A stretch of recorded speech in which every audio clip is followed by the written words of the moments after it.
The ultra talented Akbar Gbaja-Biamila, host of American Ninja Warrior, The Talk on CBS. He played in the NFL from 03 to 08. This interview is presented by Experian. Boost your credit score and pay your bills on time. Visit Experian.com/go. Akbar, for those that are able to see this on video, he's got a 4K camera. This guy is as crystal clear as I've ever seen anybody on an interview. You smoke everybody else. Man, I appreciate that. There's a little story behind it. Early in the pandemic, Matt Eisman, who I host with American Ninja Warrior on NBC, we were doing an interview promoting the show, and I was just doing it from my laptop. And we're on with Mario Lopez, and Mario just goes to work on me. Mario's like, it looks like you're at a CVS doing an interview. And I was just like, and Matt was crystal clear. And I'm like, what camera are you using it? I want to use it in my house. So I turned this little space in my house into a studio. So my office is an office/studio now. Well, I'll give you a chance to blast everybody else that doesn't look as good as you look right now on video. Step your game up. Yeah. Have you noticed since the pandemic, and now some of these networks, like I see this on ESPN all the time, where there's just this crappy connection from home. Like, we're talking about big major networks here that I'm surprised that the standard has changed so much for what is a quality TV broadcast in 2022. Yeah, it really has. And I think people are still adopting. I think what happens is that I think a lot of people have become accustomed to the crappy service or the connection, the pixelation. People are a little bit more like, oh, okay, I get it. They're from home. It's not, but I mean, I will say it does cost a pretty penny to get an entire setup. Like these gray walls behind me, they're sound walls. So there's no echoes and, like it's a little bit. And so, these networks might be trying to cut corners. Yeah. I'm a radio guy, so that's why my picture looks like this. That's my excuse. Yeah, that's your excuse. Okay. Akbar, I would say that you are crushing post NFL life. Is that fair? How do you think you've done? How would you grade your success since your playing days? Brandon, I'd have to say it's very hard for me to acknowledge that. You never want to feel like you're just going to be settling. But I think I can give myself a pat on the back and say, you know what, I've worked really, really hard to kind of build this career after football. I was so nervous after I got done with football. I was really unclear at what direction I was going to go. I knew I wanted to go do broadcasting. I just didn't know how I was going to get in. I think you know this, that a lot of the faces and the talents that are on these sport networks are people who've had Hall of Fame careers, played in a Super Bowl. They were big names, and I wasn't that in the NFL. As my high school coach would say, you're just a guy, but because he always used to challenge us to be more than just a guy. But I think that's where my career kind of landed. And I was like, all right, as I'm proud that I made it to the NFL, was able to play, a couple of years, but I wanted to do the next chapter. And the next chapter left me insecure. And so I just took this backdoor approach. I started back where I originally went to school. I went to San Diego State, and I started going to the local networks, and I asked them to go if I could work for free. So my very first gig, I essentially said, I'll work for you guys for free for 2 years. And I had no ego involved. And, there is some of that festers up like, yo, I've been making all this money and now I'm working for free. But what I realized was I didn't have an internship. There was no internship. I missed that because sports kind of takes you around that. So I interned for 2 years, what I'll call a self-induced internship. And that's what helped build my broadcast career. So kudos to San Diego, NBC down in San Diego for giving me that opportunity. And also KUSI, who also allowed me to build my career. And I haven't looked back since. Well, good for you. If you are an aspiring broadcaster out there, whether it's the TV side, radio side, it is so hard to crack into this business.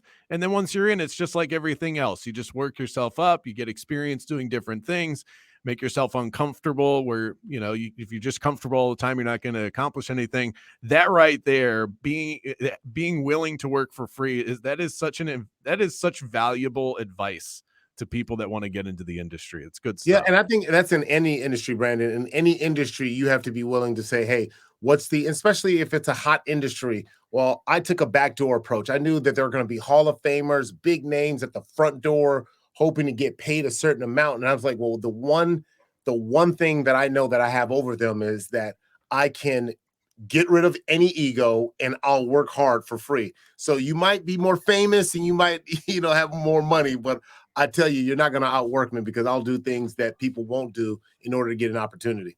Is there somebody else in the business that you look at, that you look up to and what they're doing? Maybe somebody that came before you or somebody that's even come in after where you're like, that person's got it. I got to make sure they're hot on my tail right now. Yeah. Michael Strahan. I think that's probably a Well, he clear went to and the moon, obvious. so he's got that going for him. Yeah, but Michael Strahan is more than just the big name that he has created, and boy, has he created an empire.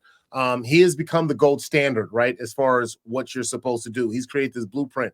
I never played with Michael Strahan. I didn't even know Michael Strahan. I knew of him, of course, as a defensive end. And one day I called him cold turkey. He never talked to me. I've never even been in the same room with him. I just called him cold turkey. I introduced myself and I said, hey, look, this is an industry I really want to grow in. I'd love to shadow you. And he was like, wait, what? He goes, yeah, come on out to New York. Man, I was on the next plane smoking to New York. I met him at I don't even know what you call these things. It's these tall, high-rising, and this thing I've never seen anything like it. It's just, all I can say was like this rich building. And I then went to, at the time, he was doing Kelly and Michael. And from Kelly and Michael, he was going over to Good Morning America. And I just shadowed him for half the day, and he was just spitting knowledge. I mean, just dropping it. Here, what about this? Here, what about that? I mean, and I was just taking notes. And he said, believe it or not, no one's ever done this. No one's ever just called me and said, hey, can I see what you do? And he opened up his world to me. Now, he could have been very protective, like, no. But he opened it up. I mean, all access, backstage, everything, in production meeting, the whole nine. I mean, from the makeup room to everything. He just had me follow him literally everywhere except for on the stage. I wish I would have been on the stage at the time. I remember you from back cool. in the NFL Network days, and of course, there's that obvious connection. You played in the NFL, football guy working for the NFL Network. Did you ever think or aspire to have that crossover pop culture appeal that you have right now, where you're doing things that have nothing to do with the game that you played professionally? Yeah. I always wanted, so, Brandon, I wanted to talk more about football. I always knew that from when I got in, but I had to start with something that I knew first, right? I'd invested almost my entire life into sports. So I started at the NFL Network. Well, I went CBS College Sports doing college football, then to NBC Sports doing college football, and then into the NFL Network. And I knew that I didn't want to be the football talking head for the rest of my life. I love football, and I still love talking about football. That's why I'm talking with you, right? I love talking about sports, but I knew that I had more to offer. There's the father side of me. There's the thinker. There's the philanthropist. There's so many different things that I have interest in, and I wanted to show the flexibility, right? I wanted to show so people to see the other side. I'm like, well, what platform will allow me to do that? Then came American Ninja Warrior. American Ninja Warrior was a great hybrid that put me into pop culture because it was a different sport, but it was also a relatable sport. And that was the biggest key. Many people don't look at a Patrick Mahomes or a Tyreek Hill and say, oh, yeah, that's me. No, these guys are superhuman. I clearly don't look at Tom Brady and go, yeah, I can do that at 45. No, I don't. But that's not relatable, right? You just aspire to be like them, but that's not relatable. We don't. I'm not jumping like LeBron James. And you see the ninjas, and you go, oh, that's the teacher down the street. That's the garbage man who I say hello to every Tuesday. You start looking at these people and go, if they can do it, I can do it. And I then started cheering for them. And I'm a natural cheerleader because I genuinely love seeing other people do well. It's something I even preach to my kids. Be happy for others. And I love being happy for these other athletes and cheering them on. And that then showed one side of me. And then Years later, 9 years later, I'd get the opportunity to be a host on the talk, which I'm currently doing now in my first season, season 12 of the talk. And it has been absolutely amazing to show an entirely different side and hopefully to change the narrative of, how people view athletes. And I've watched a couple of clips from that show. You're schooling them on sports too, so it's good. Yeah, You can really educate her there. Cheryl Underwood I wouldn't even call her a closet sports fan. Like, she loves talking sports, and as a comedian, she expresses the game in a different way. I mean, just being around Cheryl Underwood, I mean, an OG, the queen of comedy, and to see her talk sports with me, it's pretty cool. All right, well, let's end on this. We're here to talk about the Super Bowl. So, Rams, Bengals, who are you enamored with in this game? Who do you think has the edge based on what you've seen? Well, I think look, we're in the city of stars and cars. This is where I'm from. I'm from LA, but I'm not just saying the Rams are going to win the Super Bowl 42-21. Yeah, I said it. Because I'm from LA. This team has everything. I mean, they've got Hollywood stars. They've got your everyday Joe. They've got your hardworking blue-collar defensive linemen, but even though they're celebrities, these guys can go now. And I look at that defensively, and you look at the Bengals offensive linemen, and you look at how many sacks they've given up this year. That's problematic. Von Miller and Aaron Jones is not a friendly combination. You get those two going, especially when you get Von Miller out on the 5 technique out wide, and you get him rushing up the edge, and then you have Donald on the inside at that 3 technique. He should never have a two-way go.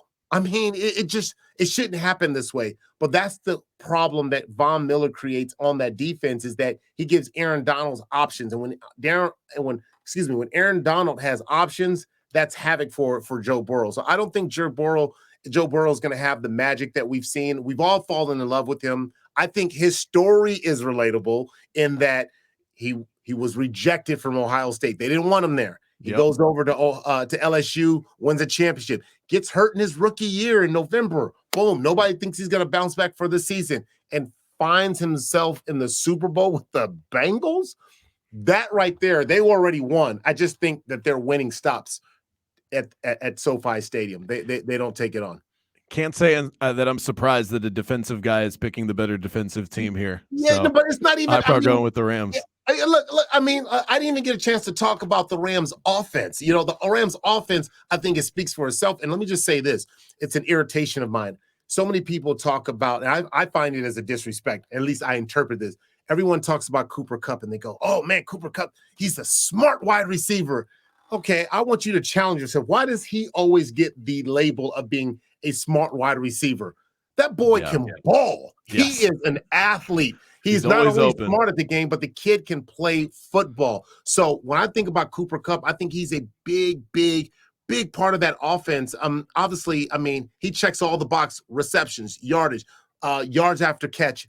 This kid just knows how to play the game, and he's a heck of an athlete. I'm going to keep saying he's an athlete until people really let it sink in their head. Like, yes, this white wide receiver can play football in the National Football League. So stop just saying that he's a smart player. The kid is an athlete as well. Yeah. And also, I would be remiss if I didn't mention, why you and I are even talking about Experian. My partnership with Experian, I am so happy and proud to be, teamed up with Experian. Experian for so long has been, known as this big credit bureau, this credit bureau agency. But more than just credit, they are really invested in being able to help people save money by giving people access to credit, and access not only in just, you get credit and you can go crazy with it, but really helping people to figure out a way to enhance their financial lifestyle. And so Experian, for the first time ever, they are rolling out Experian Go. Experian Go is an all new, first of its kind in the industry,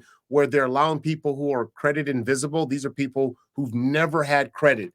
Before, when you remember when we were young, it's like, how do you start credit? You go open a credit card and they go, I'm sorry, you're denied. You don't have enough credit. Well, how am I denied if you don't give me any access?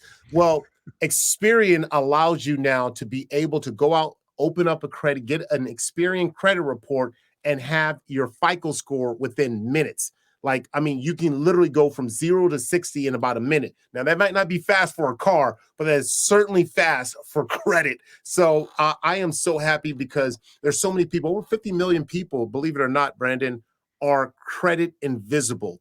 1 in 5 African Americans have not established credit. I mean, you think about that. Like, how do you get access? Access allows you to be able to build your wealth, allows you to save money. And so people say, well, how does that work? If you get an interest rate and you have bad credit or you have no credit, your interest rate is going to be, I mean, off the charts. No, for And this sure. allows you to be able to reduce some of those numbers so you can save money on the back end. So Experian, you can go, if you want more information, you can go to Experian.com/go, or you can just download the app. And you can do the Experian Go, you can do the Experian Boost. And if you don't know, I'm about to put you up on game. If you don't know about Experian Boost, man, Experian Boost allows you to report your utility bills and allows you to report your streaming services. All these that you pay on time, you can turn it into Experian Boost, and it automatically gives you credit and boosts your credit score. So I'm trying to get to 800. So There you go. I'm That's stuff you're paying for all already. my streaming services and my utility bills. I had a read that I was going to do here, but I think he just knocked it out of the park. So I'm going to throw that one over there. That's good stuff. Akbar Gbaja-Biamila, kind enough to give me some of his time today. I really enjoyed it. And I hope that you have fun on Sunday, and we'll see if your Rams are able to pull it off. Oh, hold on. Who are you going for? I'm taking the Bengals. Where are you from? I grew up in South Florida. I live in Orlando. I've got no rooting interest in this game. Okay, I just watched this guy, Joe Burrow, just battle back 2 times against the Kansas City Chiefs and do it in Arrowhead. I'm not betting against this guy anymore. Yeah, you need to pop in the tape. I know people don't watch tape anymore, but you need to get old school tape and watch. I can't believe you're going for the Bengals.